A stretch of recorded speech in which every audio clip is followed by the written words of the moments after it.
Welcome back to the channel, everyone. Today I want to talk about the new fake AMC token, or the AMC token scam, and interestingly enough, how Citadel may have created it. So stay tuned and let's make some money. But just a quick one before I dive in with the key information. You may notice a lot of difference from my background, and I'm currently on holiday in Dubai taking some well-needed rest with my family. I hope all of you are well, and I hope all of you are also taking some well-needed rest. And now I want to dive straight in with the key information.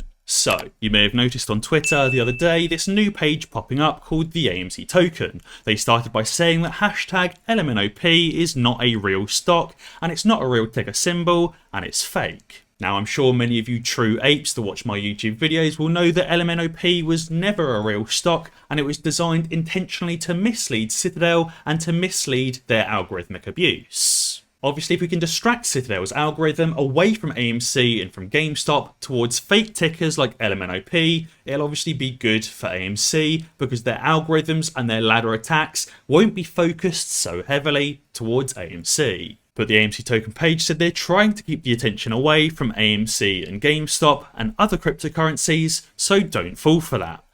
The AMC token launches on April the 30th, 2022 as a fair launch. Now today I want to tell you about and warn you about all of the things wrong with the AMC token and how they are not on our side, and how a true ape would never create an AMC token for their own benefit. Now if you didn't already know, this AMC token has absolutely no affiliation with AMC or with GameStop, and the proceeds from this token sale don't go back towards AMC, and therefore this AMC token will in no way cause the AMC squeeze. Somebody has obviously created this token for their own benefit and to generate money for themselves and not to give back to the AMC company. Now, interestingly enough, this AMC token page has already racked up 10.6 thousand followers, but funnily enough, this page is not followed by anyone that my account is currently following, and therefore this page is not being followed by any true apes. And now, interestingly enough, the weirdest part of it all is if you start scrolling through their followers, you'll notice that all of their followers have around 120, 130 or 140 followers of their own, which is obviously incredibly coincidental. That to me screams that they've either purchased tons and tons of fake followers or have tons and tons of bot followers. Now, not too long ago, I also spoke about a page on Webull that had tons and tons of fake followers and was creating and following tons and tons of fake Webull accounts that were spreading FUD about AMC. Now, you'll remember that that page that was creating all of these bot accounts had the title or had the name of Citadel Securities. Whether they were actually affiliated with Citadel and Ken Griffin directly, I can't say for sure, but it's interesting that this account that was creating tons of bot Webull accounts was named Citadel. And as you'll see later on in this video, this AMC token page also has a strange affiliation with Citadel as well. Now, I think it's important not to be fooled by this AMC token. You'll notice that this AMC token has already had articles written about it on Benzinga, on Yahoo, and multiple other news platforms. There's also an article here from the New York Age paper that talks about the AMC movement community announces their official debut token. But again, I think it's very important to remember that many news outlets like Benzinga and like Yahoo can be swayed and they can be paid. There's also an article here from CoinGate Crypto News that even says hashtag sponsored and is linked to a /sponsored page. Now, this here suggests that the AMC token page has paid money to CoinGate Crypto News to sponsor their own individual article. And that means that this AMC token has paid actual money to these news outlets like Benzinga, like Yahoo, like CoinGate Crypto News, specifically to talk about their AMC token and to bring more attention to that token. And guys, if you didn't already know, Moomoo have just increased their offer to 6 free shares worth up to $3,500 each. So that's potentially up to $21,000 in free shares that you can get just for signing up with Moomoo using the link in the description below and making your first deposit. Moomoo and Futu have also just officially announced that Futu does not accept payment for order flow, and therefore you don't have to worry about your trades going through sketchy dark pools or being given to Citadel. Moomoo also recently won the award for being the best trading platform at the FinTech Breakthrough Awards. Moomoo is incredibly easy to use, it's very customizable, and it will help you to trade like a pro. Moomoo also has tons of technical indicators and advanced charting tools. They publish daily short selling data, position cost distribution, and much more. So guys, be sure to sign up to Moomoo using the link in the description below to get up to $21,000 in free stocks, because at the end of the day, everybody loves free money. And I think most worrying of all is that we have a blatantly sponsored post by Review Dork that isn't actually marked as sponsored. I do say it's blatantly obvious, but I guess I am only assuming that it's a sponsored post, but let me explain why. So Review Dork tweeted saying this is an interesting AMC spin-off, but we know that this AMC token is not related to AMC in any way.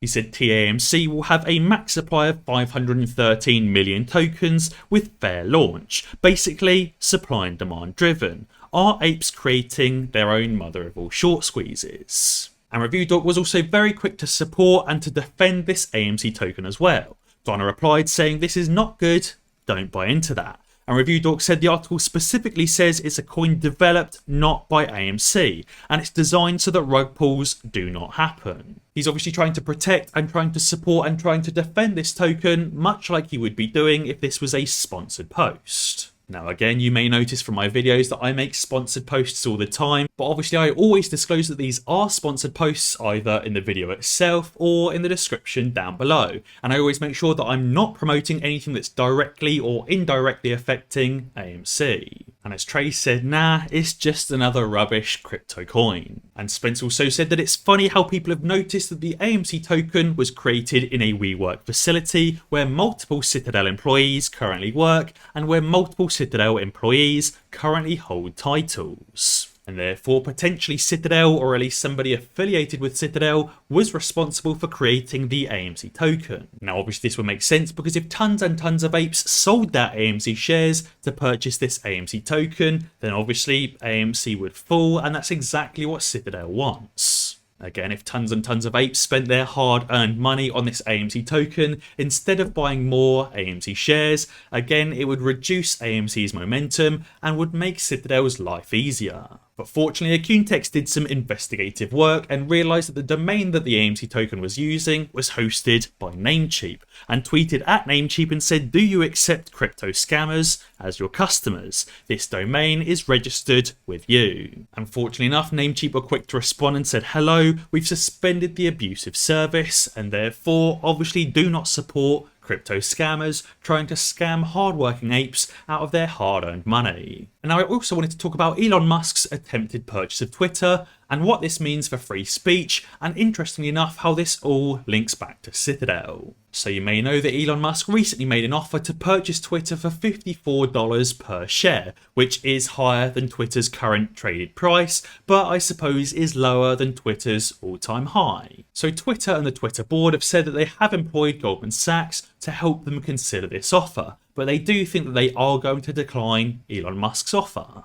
Now, Elon Musk was also quick to say that the board of directors have to act in the shareholders' interest because the board of directors owe a duty of care to the shareholders to make the best decision for those shareholders. And Zero Hedge pointed out by tweeting saying, well, this is awkward. The Twitter board hired Goldman Sachs to advise it that the Elon Musk $54 offer is too low. The only problem is that Goldman currently has a sell rating with a $30 price target for Twitter. Oops. So supposedly the Twitter board have said that Goldman Sachs advised them that the $54 offer that Elon Musk made is too low. However, Goldman Sachs believe that Twitter is only worth $30 or less. From a recent Goldman Sachs report, it says Twitter's valuation is more reflective of the current multi-year investment cycle. We reiterate our sell rating and lower our price target from $36 to $30, reflecting the same valuation multiples on lowered forward operating estimates. Which is obviously incredibly awkward because Goldman Sachs know that Twitter isn't even worth $30, they think it's worth even less, but therefore they're supposedly saying that the $54 offer is too low. And I think David Sachs points out something very important. He said if the game is fair, Elon will buy Twitter. But if the game is rigged, there will be some kind of reason why he won't be able to. We're about to find out just how deep the corruption really goes. But really, we already know how deep the corruption goes because we know that tons and tons of billionaires already own these major news outlets, like for example, how billionaire Jeff Bezos owns the Washington Post. You can really see the contrast here between two different Business Insider articles. In the first article, they say that billionaire Jeff Bezos' Washington Post buy marks a fascinating cultural transition in America. But on the other hand, they say Elon Musk's attempt to buy Twitter represents a chilling new threat: billionaire trolls taking over social media.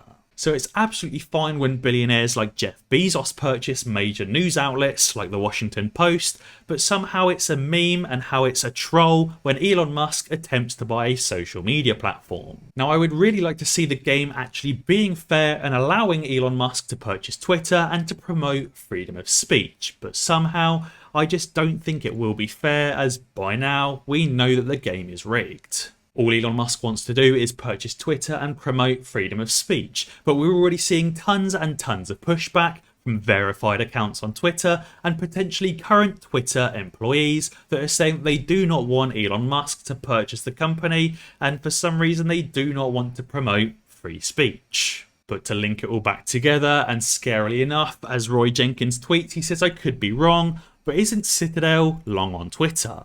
We know that obviously Citadel do not want to promote freedom of speech because they've been manipulating the SEC for some time now, shorting companies into an oblivion and effectively destroying running US companies. He did say if the deal does fall through and Elon dumps his stake, then Citadel is going to take a hit when the price of Twitter drops inevitably. But we also know that it's going to take a lot more than the price of Twitter falling by a few dollars to liquidate Citadel. And I think it just scarily enough shows exactly how Citadel is involved in basically everything that is currently happening. And finally, there's also an updated tweet from Paulty who said, "I sure am taking a lot of flack from the craziest of people since reboosting GameStop." He said the flack is flying at me like gnats swirling my ankles. On Twitter, in real life, through texts, from Reddit accounts that haven't even posted in years, from fake supporters as well. He said it's a whole load of FUD. I guess that they're scared. And again, as I've said in my last few videos, I do absolutely believe that these players are scared of very large social media influencers that have millions and millions of followers, coining on to exactly what's currently happening with AMC and GameStop. So guys, be sure to let me know down in the comments below what you think about the fake AMC token or the AMC token scam, and if you think that Citadel is involved. And as always guys, if you enjoyed this video, be sure to check out some of my others. Alternatively, subscribe to the channel and ding that notification bell, because that way you'll be alerted when I upload a new video. Cheers.